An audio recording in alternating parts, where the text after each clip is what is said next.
If there has ever been a consistent, timeless, and worldwide archetype for power, it would be the Great Pyramid. But we don't really know why. Mythology and religion, now fueled by Egyptology, have been quick to associate it with magic. Thus, the image of the pyramid has become synonymous with the occult, begging the question, what is magic if not technology misunderstood? If a disaster like the Younger Dryas occurred today, in about 5 to 10,000 years, people with technology vastly different from ours might unearth a catalytic converter that happened to preserve from nature's elements due to being locked in a now ancient parking garage. Without knowledge of this specific type of combustion engine, which is just one way of energy transmutation among many, they might attribute its function to magic no matter how far along their own technology has advanced. They might even see it as primitive, not because they are dumb, but because of lack of comparative familiarity. In other words, if the so-called magic of ancient civilizations had real-world utility, we would have no idea, unless someone with expertise in that specific field of utility pointed it out. Therefore, a mystery is born, and the demand for a logical explanation would leave us brainstorming answers based on the closest comparative analogy at hand, especially if the archaeological findings happened before we invented any kind of similar utility. It wouldn't just be weirder than we think, it would be weirder than we can think. What if I told you that there is ample, concrete, scientific evidence to show that the Great Pyramid of Giza was an electromagnetic device of powerful utility, and that everything we have been taught about it was hypothesized before we were capable of thinking about it correctly? What if I told you that our traditional ways of thinking are so stubborn that historians cannot psychologically switch gears, even in the face of a plethora of new information? In this episode, we will be putting aside all traditional thoughts about the magical power of the Great Pyramid and just focus on what is there. Comparing it to what we use for literal power today leads us to new speculations that can no longer be ignored, because the only reason to ignore it is to maintain an outdated system of power, a system of power that our modern dollar hinges on. The career field that we call Egyptology was founded in a world of assumptions and misunderstandings, pointing to magic and superstitions. A field that has had a devastating stranglehold on ancient knowledge and wisdom ever since. During his conquering, Alexander felt great reverence for the ancient pyramids. Napoleon, being vastly educated, theorized that men would not be able to understand the Great Pyramids in his lifetime, and that future generations would have to decode it. Both men held the Great Pyramid in association with enormous power, and they may have been more right than they could have possibly imagined.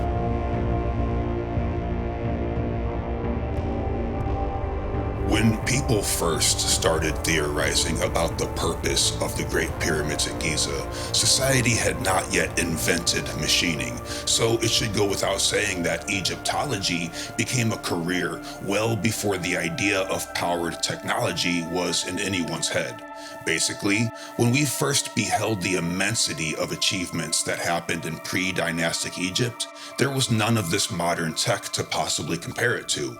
A way to explain the thing had not yet been laid to enter our vocabulary, leading theorists to make conclusions based on whatever we had at the time. So, despite there being ample evidence of large-scale industrial machining like long saw wheel striations and spiraling drill marks all throughout pre-dynastic Egypt, the old-school theorist had no choice but to be blind to it, despite it being in plain sight. Blindness to it nowadays, however, is just willful ignorance. All they knew was that it had something to do with great power, and thus must have represented great power. So we can't blame them for calling the Great Pyramid a tomb. It's all they knew. However, we have no excuse to keep calling them that, and excuses to do so are getting more frail by the day. It seems that the only ones still calling them tombs are Egyptologists themselves. the same field of men who coined this theory in the first place in the 19th century. Egyptologists are not engineers, machinists, or physicists, so their knowledge of ancient structures is very limited to face value and first impressions. They write down what it seems like to them and then turn around and tell us it is fact. This is why the dating is all off as well. They won't listen to real geologists either. Egyptologists are also not Egyptian, with the exception of Hawass, of course. So their guess is no better than ours any which way you turn it. About 12 years ago, Dr. Zahi Hawass was wrestling with a tough problem. While there are hundreds of tombs here near the pyramids, tombs of queens, of princes and princesses, of nobles and high-ranking officials, Dr. Hawass could not find a single tomb of the people who actually built the place. However, none of our collective guesses about usage could possibly be better than highly trained modern technology scientists who look at device diagrams and building schematics for a living. You don't have to be an experienced aerospace engineer to look at a cross-section diagram of the Great Pyramid and just know that it did something.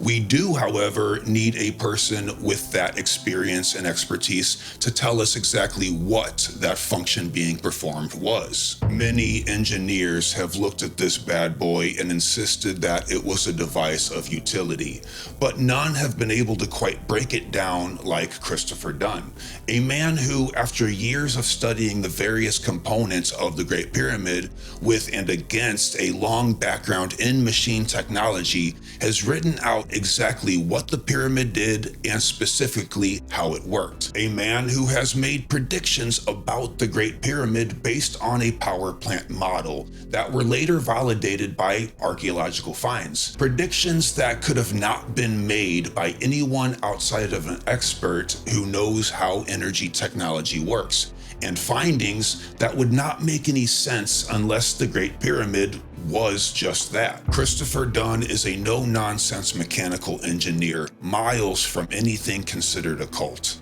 ironically making him a figure of great importance to the esoteric field. Esoteric intuition needs someone who knows specifically what they are looking at with modern and experienced eyes before making any quick assumptions. Someone who sees this and thinks, hey, this looks familiar to me in what I do every day. Someone who knows what they are talking about and doesn't have a dogmatic wallet to protect from the truth. Because it is quite obvious to vast public intuition that calling this layout a tomb is either naive or worse, a cover-up. To quote Chris Dunn, sometimes it takes a machinist to recognize a machine. With straight logical thinking, we might come to realize that the reason ancient Egypt is so readily synonymous with magic is because Egyptologists just don't understand technology any more than they do geology or architecture. And giving up their own narrative is also giving up the power that they hold. And you bet your ass, that narrative has ties to wallets extending much further than just Egyptologists. That might seem crude to come out swinging like that, but by the end of this video, you might feel the same about these professional gatekeepers. A description that is not a stretch when we learn that Egyptology is not and never has been a form of science, but instead their job is to maintain a history. The problem is right there in the job description. Science is meant to update itself with new evidence. Maintaining history is the straight opposite. Egyptology keeps the carpet vacuumed and clean. Science pulls the rug out from under them. And that is exactly what it's supposed to do. The evidence that ancient people did not have clean and powerful technology is just too weird and outlandish to fit into our timeline. But the evidence that they indeed did is abundant and crystal clear. Let's jump right in.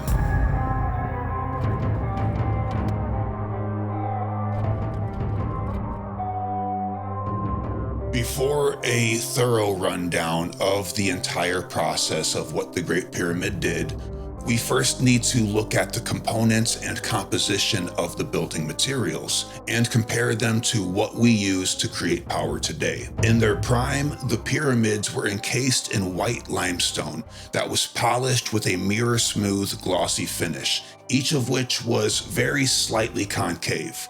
That might be hard to imagine now, so for reference, just look at my head. White limestone. They were pulled from a quarry damn near 500 miles from Egypt. Why go through the trouble of hauling 114,000 multi-ton casting stones 500 miles when they could just use the limestone local to Giza? Both types look exactly the same. Well, the limestone they chose to haul was magnesium-free, so not conductive. Today, we wrap the outside of our electronics in non-conductive materials to create a barrier between us and the mechanism, to isolate the energy from interference. We also have various ways to cool our electronics from overheating. The glossy white reflective surface would have done just that by not absorbing any sunlight. The inside of the Great Pyramid was a special type of rose granite, also not local to Giza. So again, why not use the granite nearby? It also looks and weighs the same.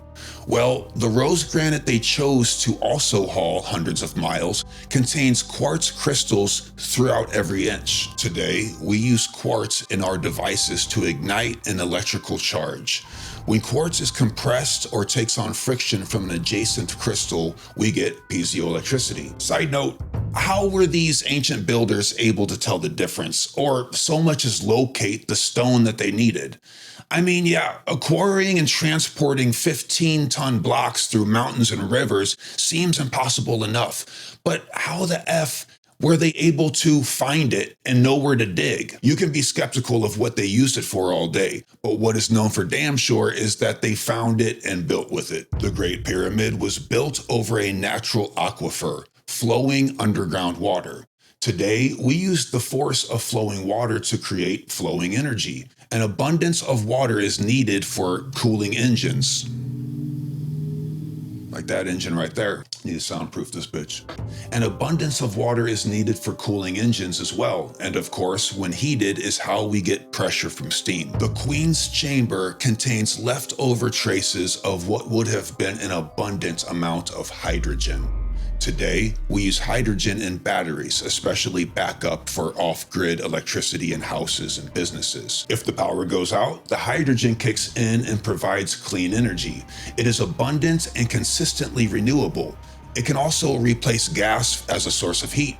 We should be using it for everything, but it is suspiciously expensive. There are parts of the Great Pyramid that vibrate to a specific pitch. Stones tuned to ring like a bell that literally match and create harmonic chords with each other, and chambers that reverb corresponding pitches. There are also parallel casters cut into the walls all the way through the Grand Gallery that were meant to hold various components. These components that we will go over in detail later would be similar to what we call Helmholtz resonators. Today, we use Helmholtz resonators in our car exhaust systems, acoustical systems for buildings that utilize specific sound reverberations, air conditioning and HVAC systems, medical applications like breathing devices, and of course, speakers. Like the stones mentioned above, the entire king's chamber is suspended, isolated and insulated,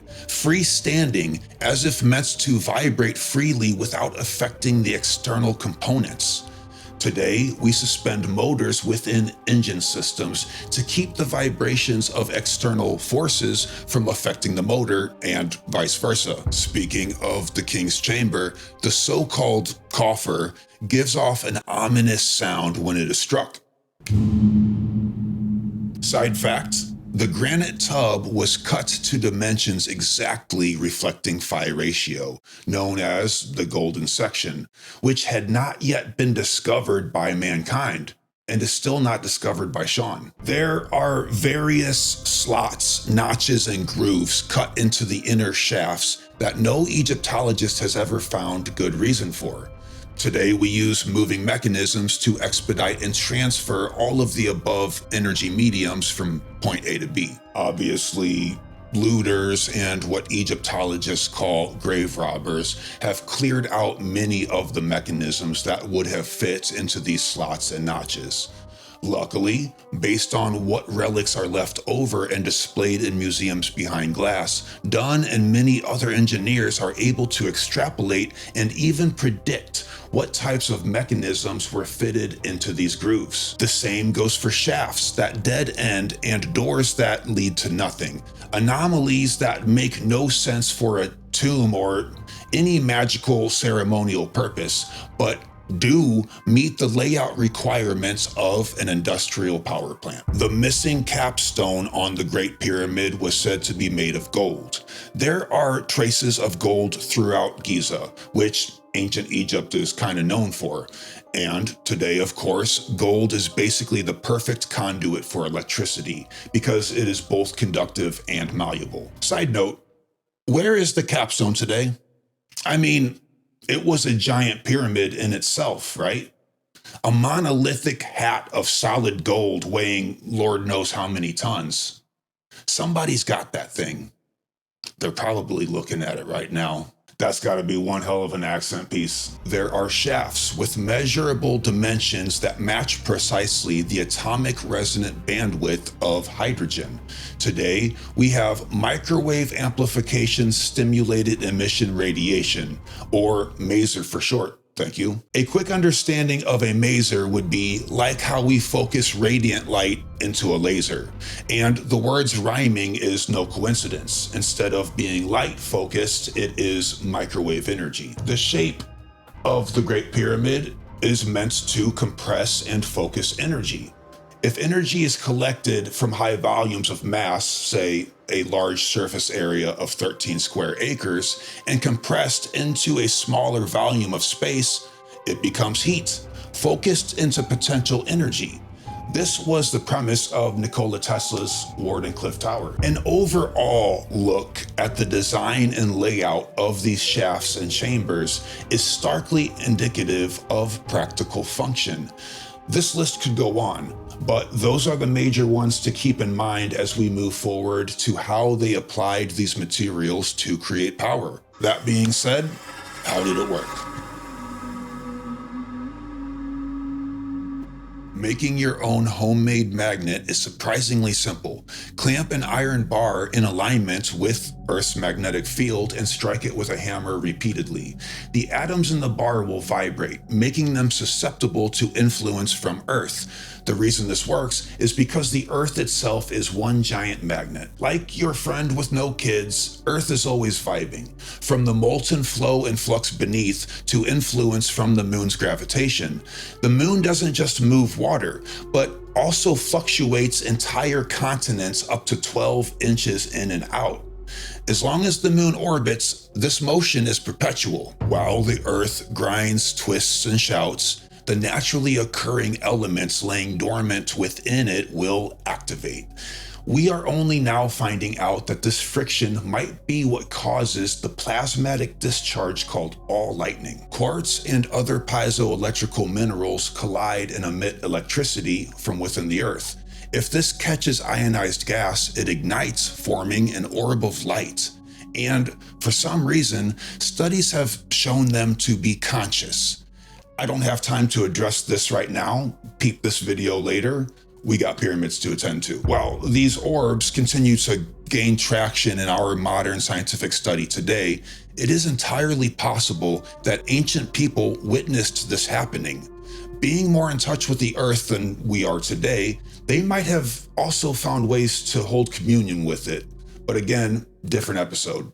This one right here. By the way, I did put a link to all full-length episodes in one playlist in the description. Thank you for the suggestion. Feel free to hit it and let it run.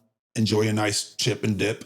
It's great for the algo. The point here is that the planet itself is perpetual motion.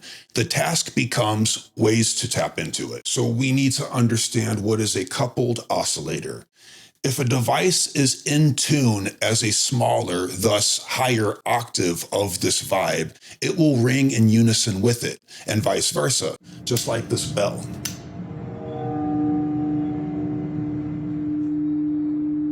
And if the device is in a particularly sensitive spot on Earth for these frequencies, even better. All ancient pyramids are smack dab right on one of these nodal points.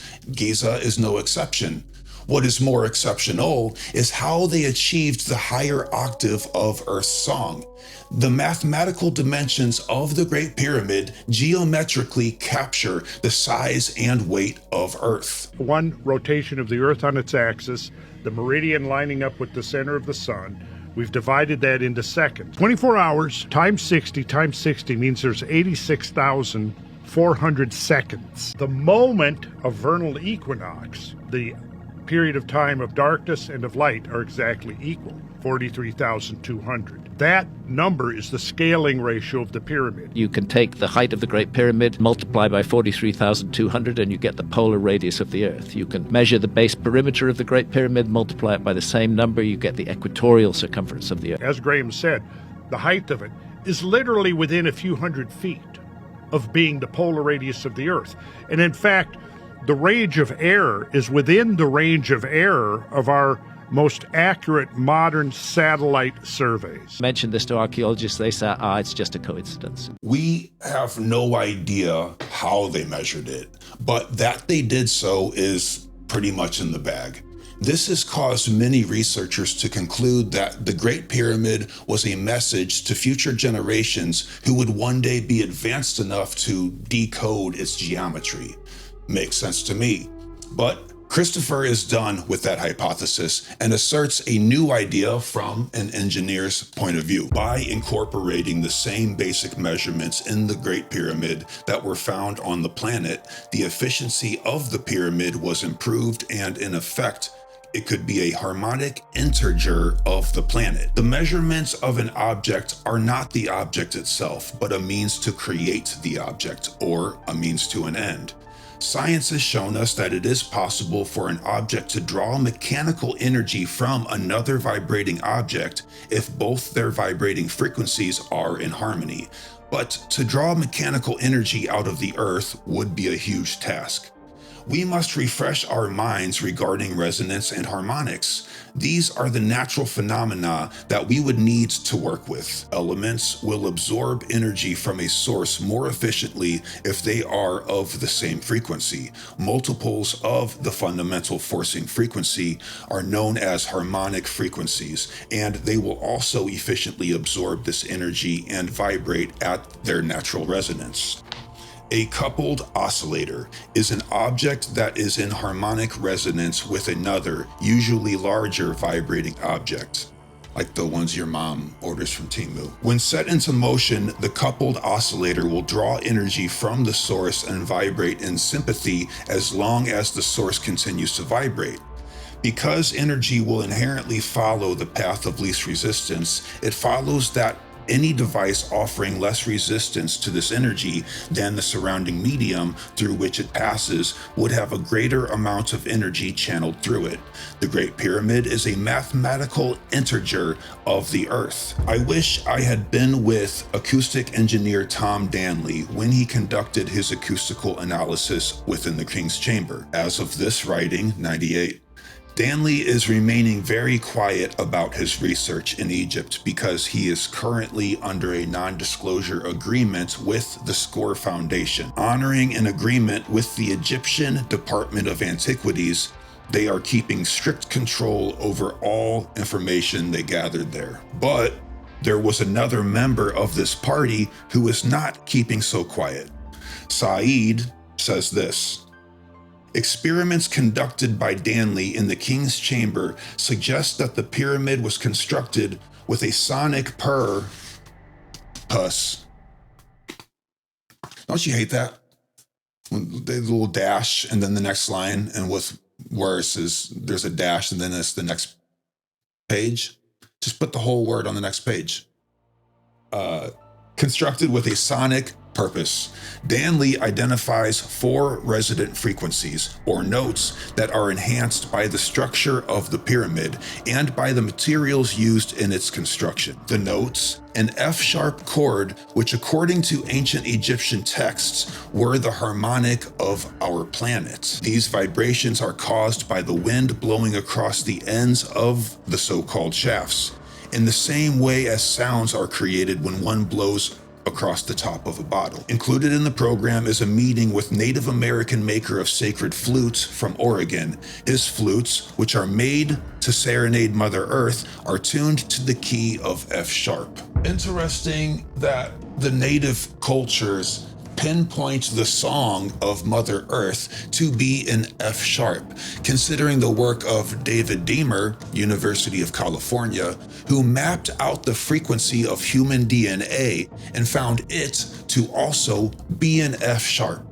Now, I don't know even one bit how that works, but that's just what they found. So, okay. But as children of Earth, I suppose that it shouldn't be a huge surprise, right? Nevertheless, the pyramid builders were somehow onto this and knocked it out of the park. They said, "We'll see your wooden flutes and raise you millions of tons of geometrical stonework that sing the same song." Whoa. Dunn goes on to assert that every surface and corner inside the Great Pyramid chamber has a specific acoustical purpose. For all of the above to be a coincidence is beyond plausible, and that's not even half of it. Hypothesis based on evidence starts to look a lot like proof when we see how these frequencies were conducted and utilized. Because the way we do it today happens to be, by design, exactly how the pyramids are set up, but on a much, much larger scale.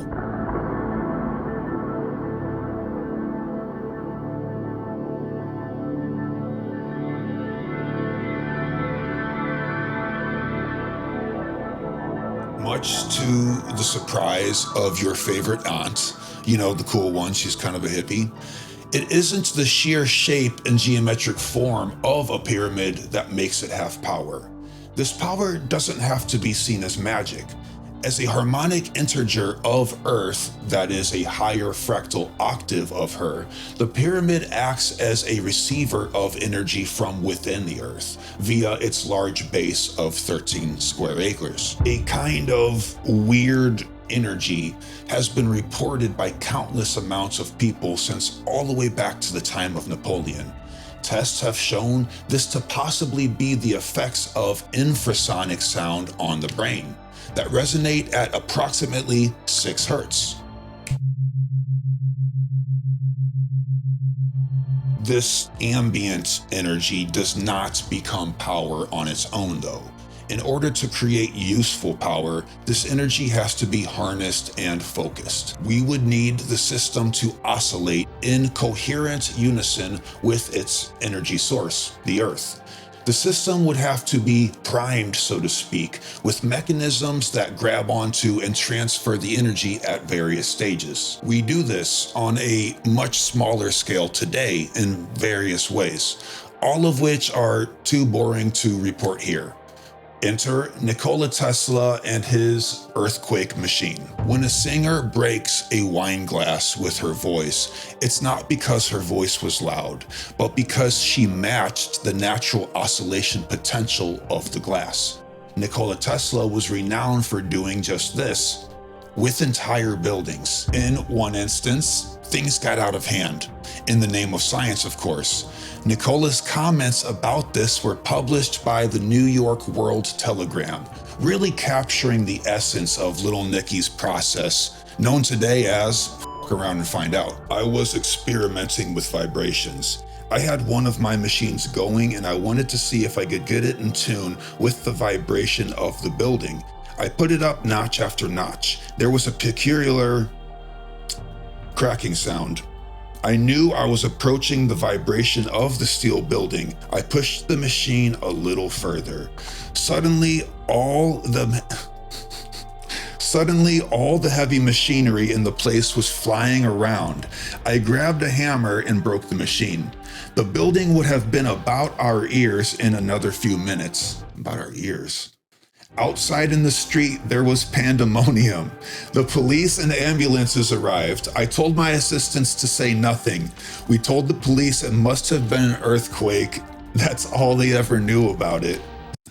Dude, I wish I could just be like Mark Twain and get a chance to just hang out with Tesla. A reporter asked Dr. Tesla what he would need to destroy the Empire State Building.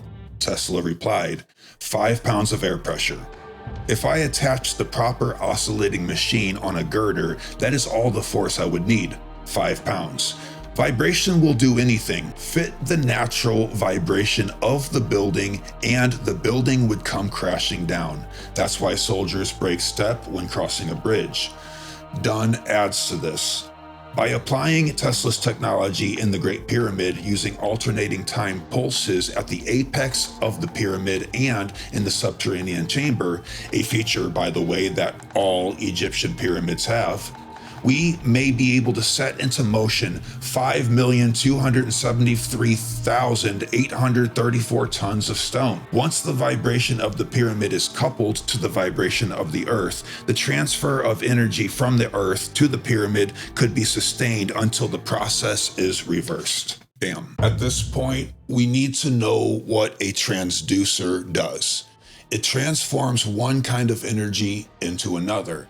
In a microphone, a mechanical vibration is converted into electrical impulses. The reverse is done with speakers. Quartz crystals serve as this transducer. When the mechanical vibration, your voice, puts force onto the quartz, it releases electricity. You'll remember earlier, we mentioned the internal stone of the pyramid is not like the outer stone. It's the special rose quartz granite that must have been a total pain in the ass to find and travel with. Remember also that the outer coat was a special non-conductive limestone, quite the opposite of rose granite. This is where we get around to this famous yet weird concoction that we've all seen. Weird because it looks totally abstract by design. It doesn't look like decor because, well, it isn't. This is Egyptian mechanistic tech in full megalithic swing. We see 5 rose granite beams, pregnant with quartz, with 3 sides polished and 1 strategically unfinished. They are stacked in such a way as to keep them from touching each other or anything else that would dampen its vibe. And maybe you could take some advice from this pyramid. This entire design would be utterly senseless unless it was a system with a specific purpose. Regardless of that fact being self-evident, Egyptologists insist that it's a relieving chamber, meant to take weight off the architecture. Without filling an entire 10-minute bit or a bitch fest about this, just know that it doesn't. Like literally, scientifically tested, it does not perform that task and never has. So Tologists will say, well, that's what it was meant to do. For this, we will have to assume the builders made a mistake, making it, of course, the one and only mistake. Very unlikely. Besides that, you can show a cross-section diagram of this to any working architect and they will tell you that this design will serve no weight-bearing function. The beams are cut smooth on 3 sides. The 4th is not left rough, but instead adjustable. When you add or subtract mass from an object, its resonant pitch changes with it. We see this in all musical instruments. The longer the string, the lower the pitch. The bigger the drum, the lower the pitch. The thicker the bell, the lower the pitch. I don't have one of those though.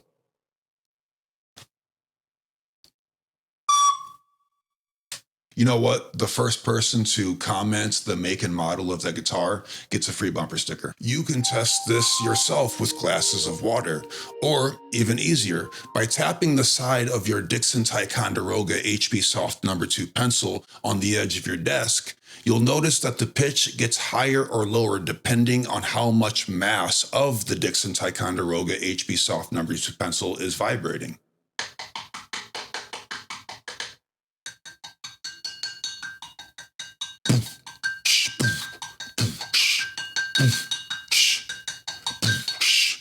All right, that's enough. You can do this with any pencil, by the way. It doesn't necessarily have to be the finest writing utensil out there by a company that spares no expense, like this perfectly balanced Dixon Ticonderoga HB Soft No. 2 pencil.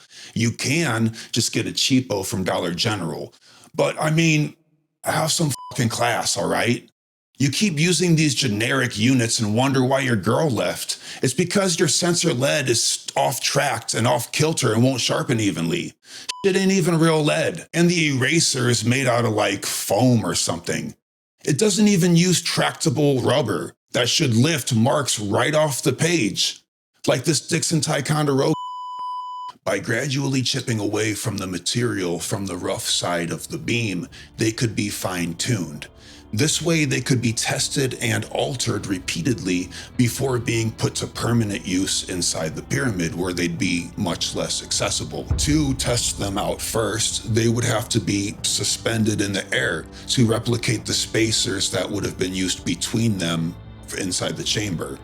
Postulating this fact caused Grandpa Dunn to write in his 1998 book that, quote, "I would not be surprised if we found holes gouged out of the granite as the tuners worked on the troublesome spots." Well, now it turns out that there are such holes, gloriously drilled into the ends of the beams. Egyptologists say that the holes were meant for hoisting. Sure. Then why not find these holes on any other of the 2 million megalithic stones? This procedure also ensured that each stone rings to a unique pitch. And, if you haven't guessed it already, these stones are what caused the F-sharp harmonic chord that emits from the pyramid. So, not magic, turns out. But what is still not understood, thus still magic to us, is the meaning of this specific set of pitches, the F-sharp chord. First of all, why does the earth seem to sing these particular notes? Second, how did Native American cultures know to tune their flutes to this scale? Third, how did Egyptians and Native Americans both know of this sacred tuning while residing on opposite sides of the earth?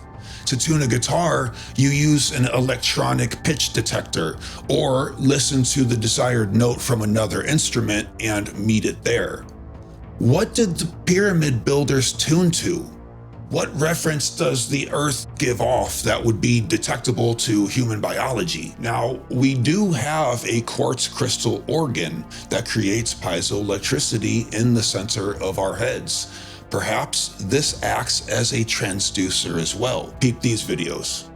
Again, link. Anywho, these quartz-loaded granite beams are 17 feet of heavy-duty shear resonant vibrational force.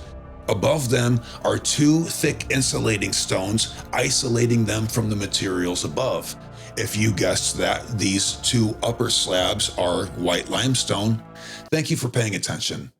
I appreciate you. Speaking of the insulating and isolating strategically applied to these beams, turns out the entire king's chamber is floating, also in such a way as to allow max vibrational stretch, free of any potential dampeners.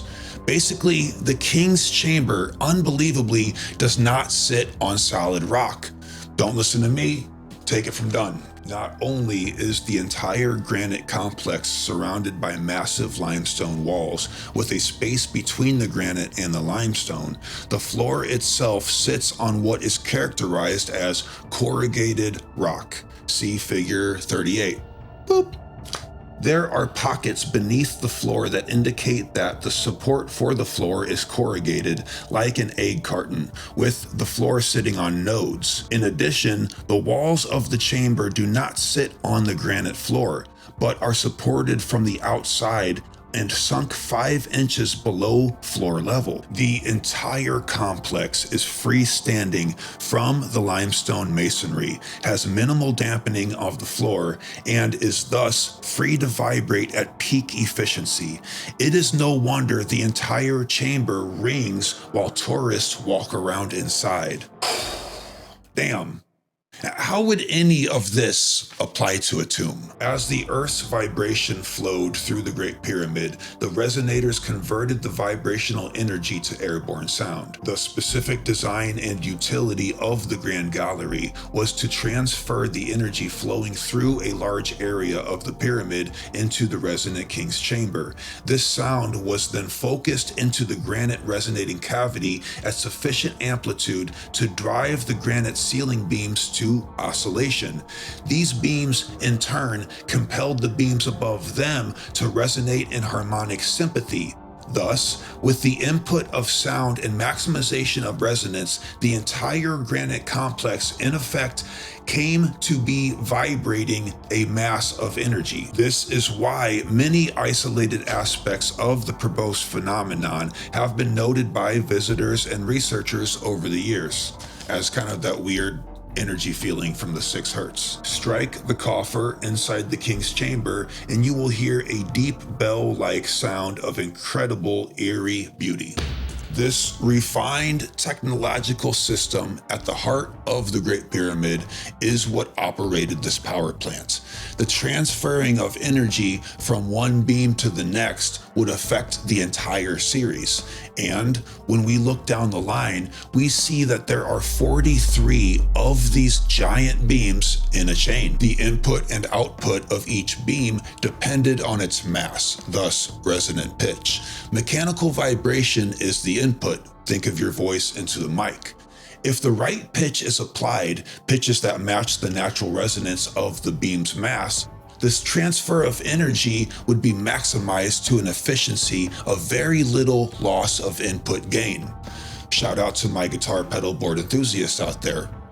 Holla. Electricity is the output due to this pressure applied to the quartz. So naturally, a question of mechanics might surface at this point. If we are looking at a machine, then what were the moving components like? Where were they placed and what did they do? The answer to those questions might have been hiding in plain sight, behind glass in a museum, and right under our noses.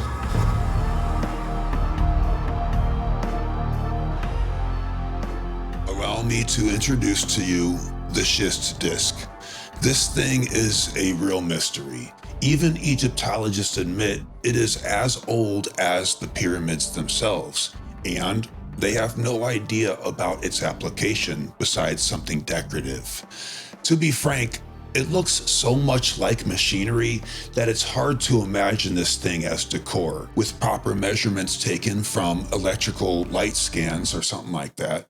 We also find that it is absolutely symmetrically perfect in shape.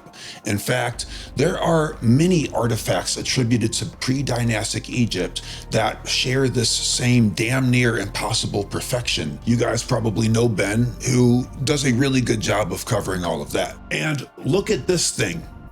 That it looks like it was pulled right off of Pee Wee Herman's bicycle, looking like it's about to honk at you. Christopher Dunn and acoustical engineers hypothesize, based on a power plant model, that the pyramid should have several Helmholtz resonators throughout the Grand Gallery that would work to amplify the input signal.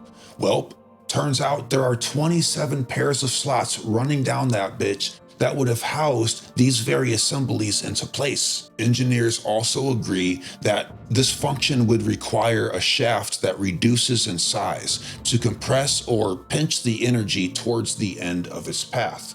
And in the Grand Gallery, it so happens that the builders did just this. By reducing the distance between each wall surrounding the supposed Helmholtz resonators, the hallway gets more narrow as it goes. Even the way the ceiling of the Grand Gallery is built is unique from the rest of the pyramid. It is a ratcheted surface that would, and still does, work to amplify an acoustical signal. Not only would this ratchet not make any sense for a ceremonial tomb any more than your mom would, but the specific 45-degree angle of each ratchet ensures the performance of this function to its highest possible efficiency. Basically, if this unique setup that could have been built an infinite number of ways was built any differently, it wouldn't perform any of these functions as precisely. This alone indicates one of two possibilities. Either it was built like this on purpose for that utility, or a coincidence comparable to one person winning the lottery every week. Add this Grand Gallery design to the rest of the pyramid's individual functions and its material, and the synchronized conjunction between them as they worked with and hinged on each other, and your coincidence levels go from lottery metaphors to astronomical unlikelihoods. I mean, what are we... Between the Grand Gallery and the King's Chamber, there are strange mechanisms involving an intricate system of stones and pulleys. Egyptologists say that these were installed to seal the dead king off after he was entered in. We already know that absolutely no mummies or evidence of any corpse was ever found in there, or any other pyramid for that matter. So maybe Dunn has a better idea about it. The ancient Egyptians would have wanted to focus a sound of specific frequency into the king's chamber. They would be assured of doing so if they installed an acoustic filter between the Grand Gallery and the king's chamber. By installing baffles inside the antechamber, sound waves traveling from the Grand Gallery through the passageway into the king's chamber would be filtered as they passed through, allowing only a single frequency or harmonic of that frequency to enter the resonant chamber. The sound waves with a wavelength that did not coincide with the dimensions of the baffles would be filtered out, thereby ensuring that no interference sound waves could enter the resonant king's chamber to reduce the output of the system. See figure 48. Boop.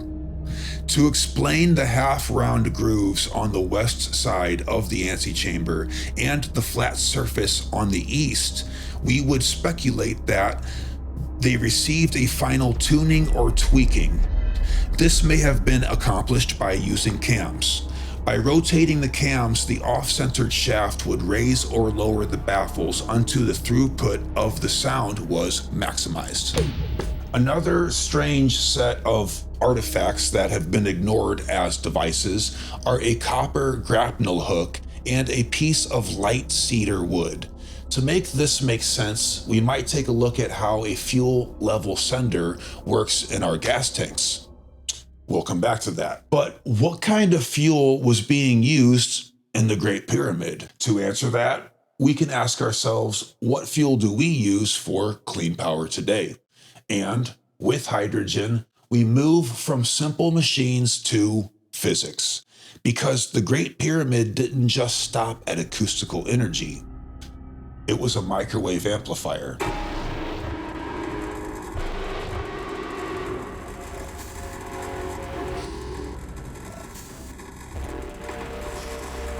Besides mechanical devices, an electrical power plant that emits significant amounts of power would also need a fluid medium that is highly conductive. We have the mechanical vibration, sound. We have the transducers that convert the energy to electricity, the quartz granite. Now we need a fuel to carry and maintain the ignition. This is where the Queen's Chamber finally comes in. Side note, when can we all collectively stop calling these the King and Queen's Chambers? We at least know by now that they weren't that. And if we know anything about language and its effects on the mind, using these names are surely perpetuating our hive mind to maintain the redundancy. Plus, having to say the king's shaft goes into the queen's chamber just isn't working for me. That's actually not how that works. Ignore that part. But there are two distinct opposing shafts that lead into the queen's chamber. That's not any better. I'm just now realizing that that was a joke with, these jokes write themselves. All right, but two shafts go into the queen's chamber. Egyptologists say that this works as ventilation. Well, not only would this be unnecessary for the function they presume, but much more simply put, it just doesn't do that and never has. Dunn even says that it is amazing that this speculation would even be made. Right here in the Queen's chamber where I'm standing now. But since this wasn't for the Queen, as we've already heard, then who or what was it for? Well, one of the theories has it that it might have been for the soul of the king. This theory says that a statue of Khufu would have stood right here in this niche where I'm standing now. Now, the Egyptians believed that a statue or an image of somebody took on their spirit when that person died. Now, if there was a statue, it's probable that the looters would have stolen it. But in the real world, one shaft contained hydrated zinc chloride and the other a hydrochloric acid solution, the both of which, when combined, create ample amounts of hydrogen. One of the debunks you'll hear about this is that hydrochloric acid would corrode the limestone, and they're absolutely right. This is why we indeed see such heavy erosion on the floor and walls of this shaft, more so than we do the ceiling. Visitors of the pyramid have forever been repelled by the smell of the queen's chamber. Joke opportunity skipped. It is described like sulfur or rotten eggs. Egyptologists say that this is from people relieving themselves all the time. You know, in that one and only specific spot throughout history.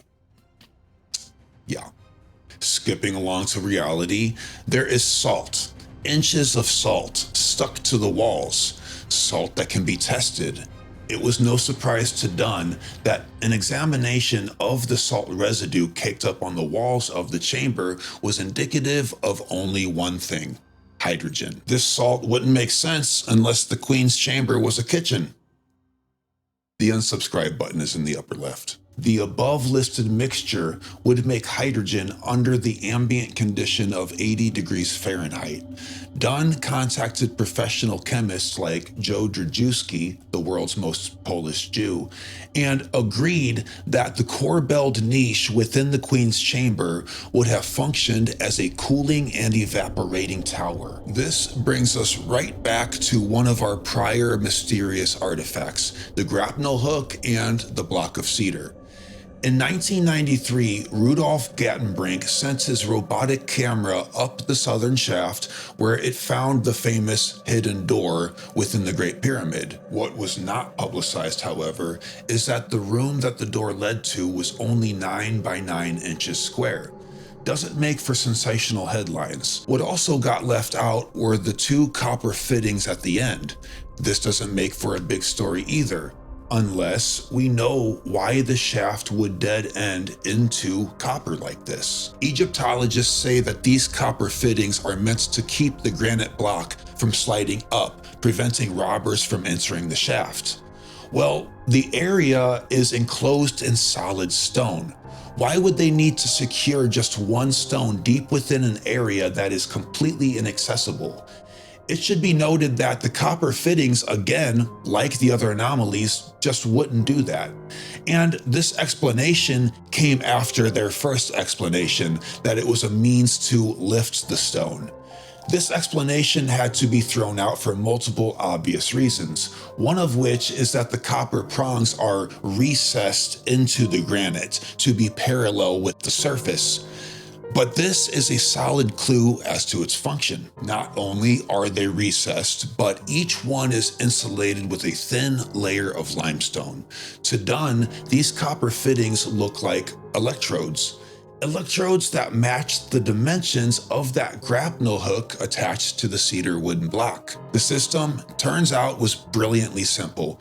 Gattenbrink's door is actually more of a partition. The cedar would float on the hydrogen fluid, with the hook magnetically attached to the copper prongs. When the fuel level got low, the cedar would lower too, pulling the grapnel hook off the prongs that led to the outside by copper wires to signal the keepers of the pyramid that it was time to re-up on that good. But finding this is the result of a little bit of drama, the kind of drama that is just our cup of tea. This is one of my favorite predictions made by Dunn come to life. This is a lot of fun, but a little backstory.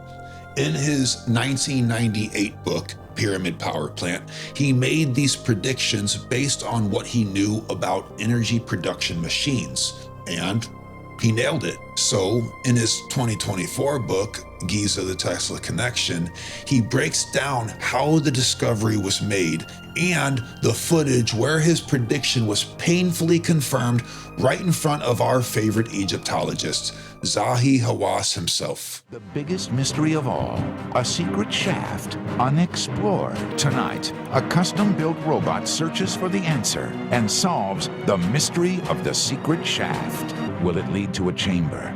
And what might we find? A secret door?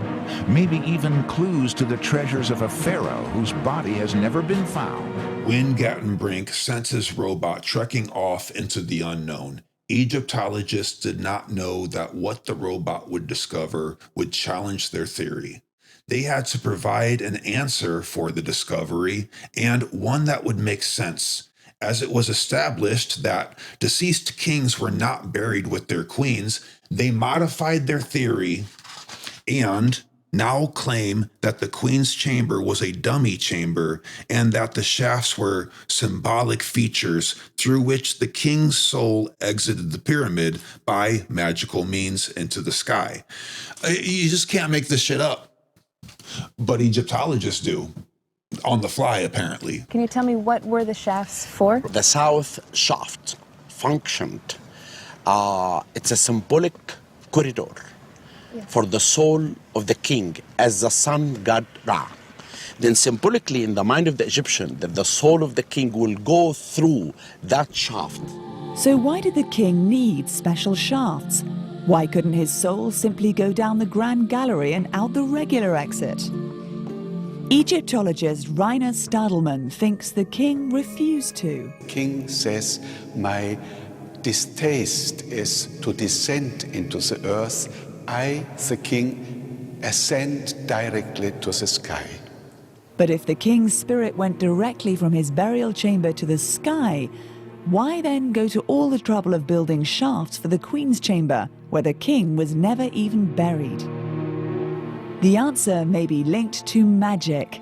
Mark Lehner thinks the Queen's Chamber was a dummy chamber, a sealed room inhabited only by the king's soul. But the soul would need to move out of the pyramid to the heavens, so wouldn't a stone door pose a problem? A blocked passage would be no problem for a king's soul. It didn't have to be open for the king to ascend. It's magical, and then it can commune with the netherworld. But if the blocking stone is a kind of magical false door, why does it appear to have handles? These copper fittings are magical instruments which the king can take, or the soul of the king can take when it ascends. It uses them to open these blocks and pass through the stones to the sky. For the theory proposed in the Giza power plants to have validity, whatever is discovered behind Gattenbrink's door must be reconcilable within the context of the pyramid being a power plant or electron harvester. Adhering to scientific principles, what I had theorized should be falsifiable.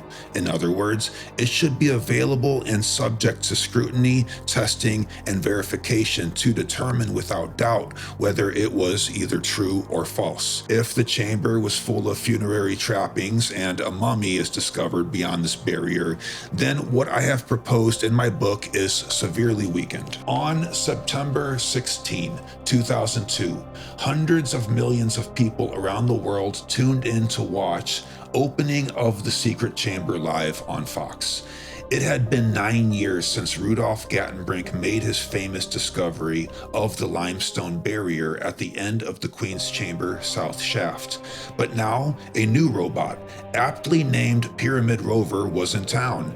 Its stated mission was to drill a hole in Gattenbrink's door, insert a camera, and see what lay beyond. One question I have to ask you, Zahi, because people at home are going to wonder, has anyone had a peek?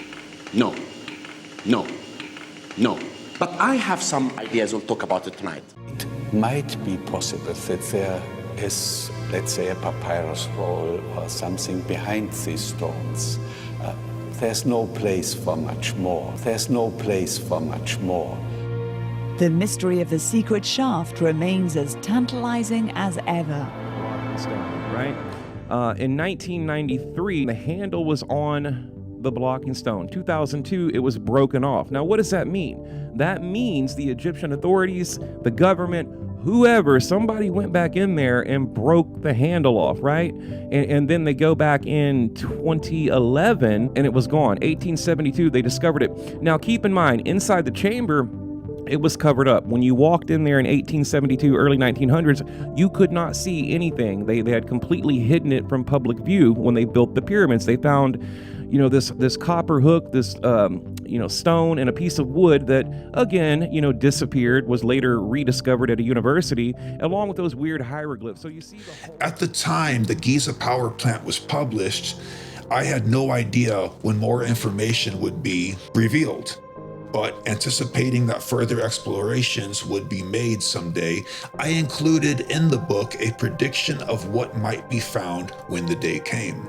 This prediction was based on what is found elsewhere in the Great Pyramid and is an engineering analysis of the function of the pyramid as a machine. The prediction was that behind Gattenbrink's door would be a vertical shaft that connected with the bedrock chamber beneath the Great Pyramid. The bedrock chamber I proposed would house the mechanism necessary to pump chemicals through this supply shaft up the Queen's Chamber shafts to sustain the production of hydrogen for generating maser activity in the King's Chamber. See Plate 17. Boop. Before the show aired, a mixture of predictions on what would be found behind the door were discussed in various forums, websites, and broadcasts. On September 15th, 2002, I openly shared the prediction I had published in my book. Welcome back here inside the Queen's Chamber, deep in the heart of the Great Pyramid. Now, Zahi, as we've said, you are the expert. The question on everybody's mind has got to be, what do you think is behind that stone door? Laura, listen, we are sure now that this door is about 3.5 inches thick. Therefore, it's a door with 2 copper handles for the rope to pull that door. To pull that door means there is something should be behind it. And what though? What do you think it might be? I will tell you, if we will be optimistic and think the treasures of Khufu could be hidden here, and even we are not optimistic and see a small corridor or a hollow or something behind it, I believe it's a great discovery, because something inside the Great Pyramid to be seen for the first time, it's important for everyone to see that. So anything is going to be something. Anything going to be important. The illustration in my book closely predicted one of the attributes of the door, and the evidence supported this prediction. In my illustration, the thickness of the block is given by scale as 3.64 inches. My measure was based on nothing more than my proposed function for the block. Hawass's confidence seemed to become slightly muted as the program drew to its climax. He cautioned the viewers that there may be nothing behind the door at all. His prophetic comments became a reality to all of us as the camera, with its fisheye lens, pushed through the hole and a distorted image came into view. There appeared to be nothing there but a rough-looking block a short distance away. 6 a.m. and the end of a 24-hour shift. Everyone was there to watch this historic moment. But this really is the moment of truth, isn't it, Zahi? What we've all been waiting for. The camera is now lined up against that 3/4 of an inch hole in the stone door. Okay, the lights are on. You can see the camera making its steady progress towards the hole there. The camera is getting in the hole now, but I can't see anything. Okay. Now, oh my goodness, look at that. What's We're this? hearing shrieks inside here. I've got to tell you, this team of archaeologists has been waiting for this moment. We can see another sealed door. Another sealed door? Yeah. And what are these markings on the door? There seems to be some black marks, or it's is that a crack? cracks. It's cracks. Wow. In another sealed door. Do we have any idea what that door might be for? Why there would be two doors? I do not know, but it seems there is something important is hidden here. Obviously, the investigation is going to have to continue, and we'll be bringing you more information as National Geographic finds it out. But wow, we're actually going to have to say goodbye now. Handing back over to Jay. Bye-bye. Okay. Oh, what a night, huh? And of course, this discovery turned out to be a flop at face value.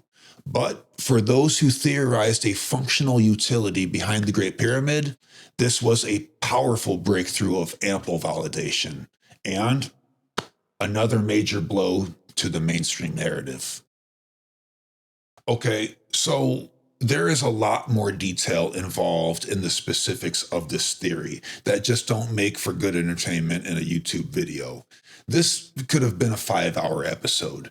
Christopher Dunn has written several books, 2 of which are dedicated just to the pyramid power plant idea. But what is an oversimplified video without an oversimplified rundown of how this all went down? Here we go. A, the Earth is always moving and her energy is already perpetual. B, a device in the well shaft worked like Nikola's earthquake machine and to match the octave of whatever frequency the Earth is vibing at.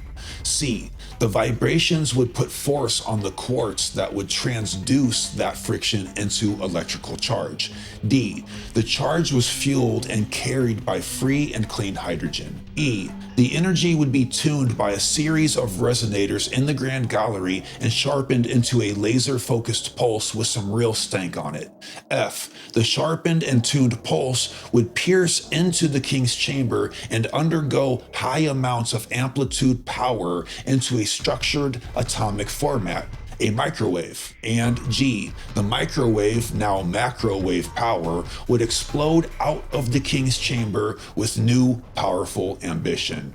And the result is clean, powerful energy that can be applied to a multitude of tasks. All of the sudden, all of the precision stonework we see in Cairo that involved machine wheel cutting and holes drilled from power drills start to make a lot more sense. Kinda how we use power today, making us not so different after all.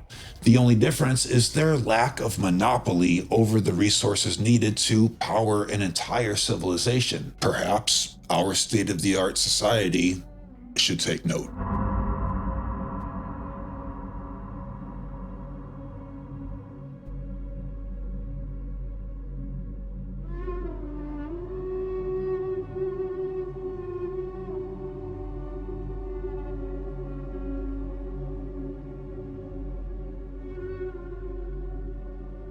The only thing that bugs me about this theory is how close it is to what we use industrial power for.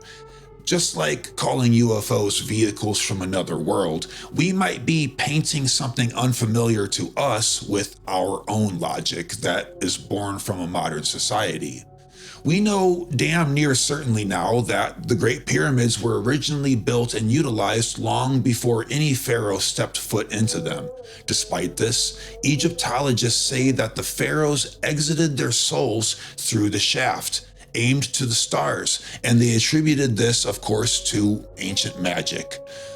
Sometimes I wonder if it's both, and we are all mixed up in translation, arguing over the same thing. When we read the Coffer texts and look at devices like the Ankh, we can't help but wonder if this power plant didn't just create power for utility, but for excarnation of the soul. Sounds whack, I know. But with today's cutting-edge plasma science and its apparent ties to sentience, I start to speculate outside the realms of normality. If we combine both the mainstream theories of ancient magic and the scientific theory of a power plant, well, this is what we get. After all, this whole thing is teetering around plasma science. The pyramids are pre-dynastic, that is, older than the original pharaohs. Basically, not built by anyone we've considered. All of the really intricate and detailed machine work in Egypt is pre-dynastic. The skills get worse over time, not better, leading many, including myself, to propose that the pyramids were not Egyptian at all, but were found or inherited by the original pharaohs. Egyptians kept tight records over all of their builds, records that we can look at today. None of them even slightly pertain to the Great Pyramids. The pyramid records we do have are of the lesser and smaller, seemingly imitation pyramids found all over Egypt. So, as unbelievable as it is, we have yet to find any signs of technology that build up to the Great Pyramids. There are no prototypes.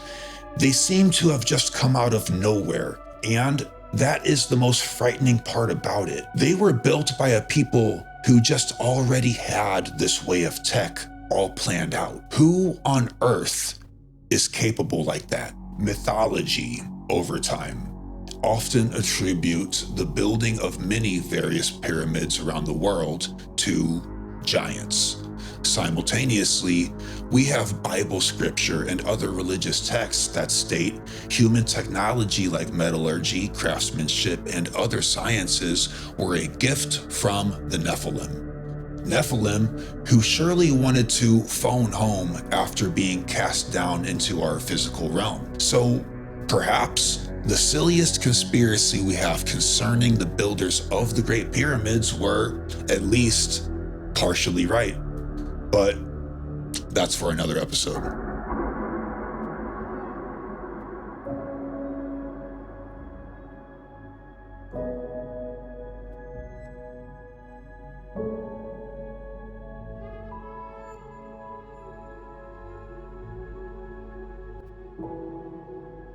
There seems to me to be three different kinds of science.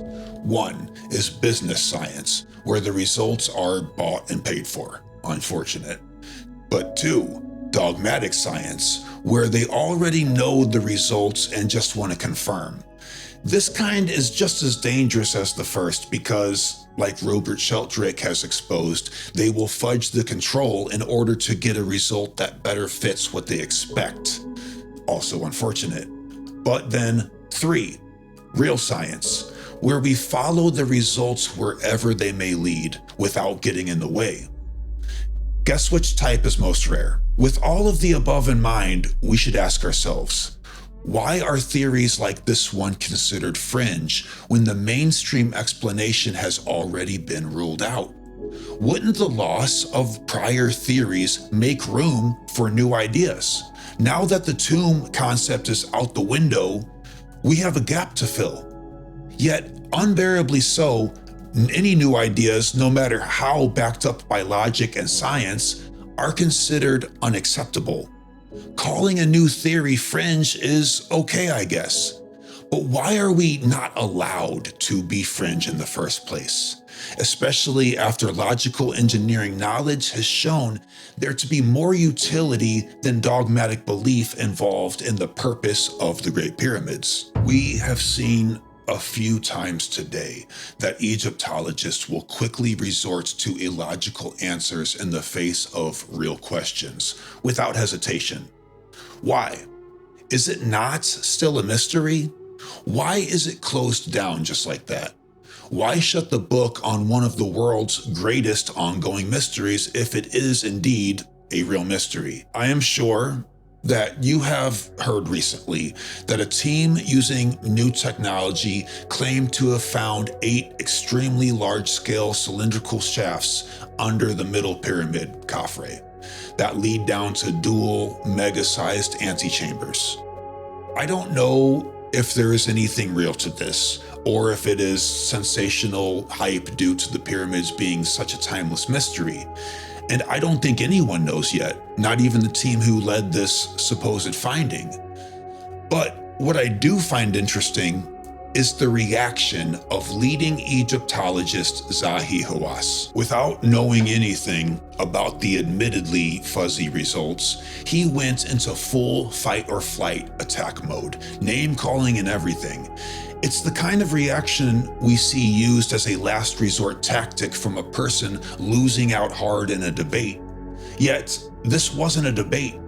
There's not enough evidence to have a debate. He just reached right for his sword. Now, if he had ignored the findings or even just said, we'll see about that, but I doubt it, I would have been more convinced in his argument, because that argument would have been normal.